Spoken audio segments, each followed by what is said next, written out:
Chapter 7 Askia Muhammad I, the great king of the Songhai Empire. Some say the blacker the berry, the sweeter the juice. I say the darker the flesh and the deeper the roots. Tupac Shakur. We set out once again to traverse through time and space to a region of Africa known as the Sahel, Arabic for coast or shore. The Sahel is a region of land in western and north-central Africa that extends from modern-day Senegal eastward to Sudan along the Saharan Desert. The desert cresting along the lands gives the visual appearance of a beach shore, hence the name Sahel. Many great West African kingdoms rose and fell on the Sahel, like the empires of Mali and Ghana. Our focus now falls on the Songhai Empire dominating the Western Sahel, otherwise known as modern-day Sudan, in the 15th and 16th centuries. At its apex, the empire was one of the largest in Africa's history. This West African powerhouse started very modestly in the city of Gao in 800 CE. It became the official capital at the beginning of the 11th century. The second city of Songhai was the legendary city of Timbuktu. Due to the dry climate in the area, it was the perfect place for books and manuscripts, which allowed for many scholarly endeavors. The book collections in the city were comparable to the Great Library of Alexandria. The city's wealth of knowledge made it a very busy trading hub and academic center. In the years 1325 to 1375, the Empire of Mali annexed Songhai lands and people into their fold. They were forced to pay tribute to their overlords from Mali in the form of salt, gold, and fighting men. Life moves in cycles, and just as the sun wax and wane, empires take flight and usually end in a violent crash. The Mali Empire's subjugation of the Songhai people ended due to the Malis infighting amongst themselves. Due to succession issues, the people who were enslaved under the yoke of Mali quickly broke free when they saw them so weak. It was at this point that the Songhai started to blossom and took their place on the big stage of Africa. The founder of the Songhai Empire was an autocratic tyrant, Sunni Ali Br, a military leader who ascended to power in the late 15th century. Known for his military prowess, Sunni Ali Br expanded the empire through a series of military conquests. He began his reign by consolidating power within the Songhai city-states, unifying them under his rule. Sunni Ali Br then turned his attention to the neighboring regions, launching military campaigns to conquer territories along the Niger River.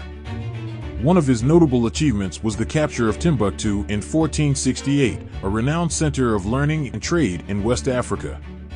His forces also seized other important cities like Jin and Gao, extending the influence of the Songhai Empire. Sunni Ali Br employed a formidable navy controlling the waters of the Niger River, which facilitated trade and communication within his empire. Despite facing internal challenges and opposition from rival forces, he maintained a strong grip on power through his military strategies. Sunni Ali Br's reign marked a significant period of expansion and prosperity for the Songhai Empire, solidifying its position as a major political and economic force in the region. His military conquests laid the foundation for the empire's prominence during the 15th and 16th centuries.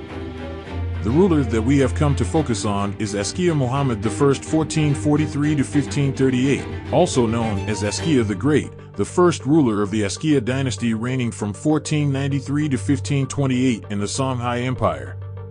Askia was born Muhammad ibn Abi Bakr al-Turi or Muhammad Tur, but now in modern Songhai his name is Marmar Kassi.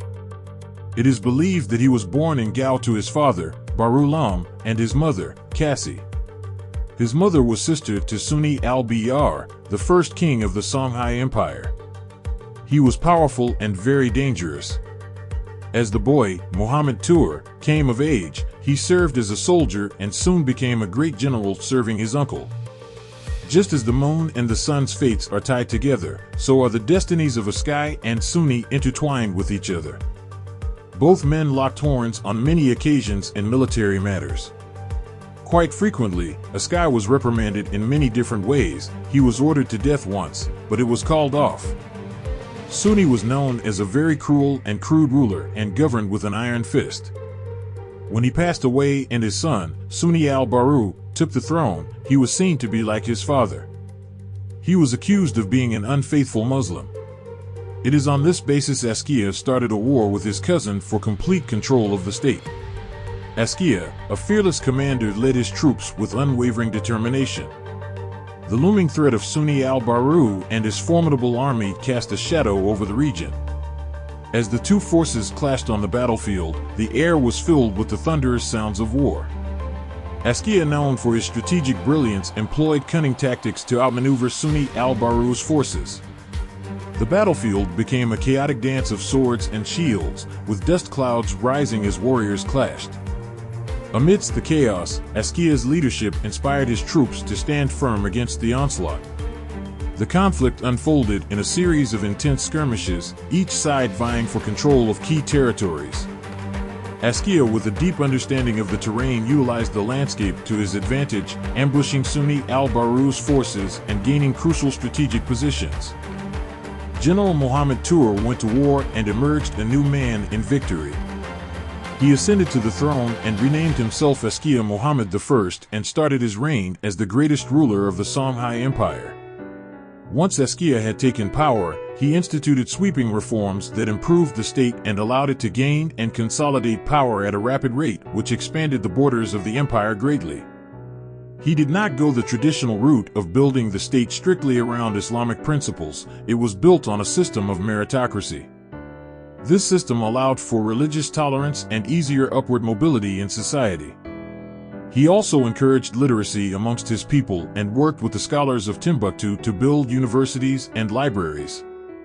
He established new trade routes and expanded on the existing ones.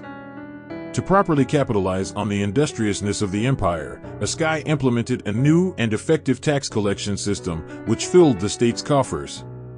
The many reforms he put in place allowed the Songhai people to flourish and prosper. In comparison, Sunni al-Bar's reign of power was like a blazing hot day in the desert. Askia's was like a day at the shore of the beach.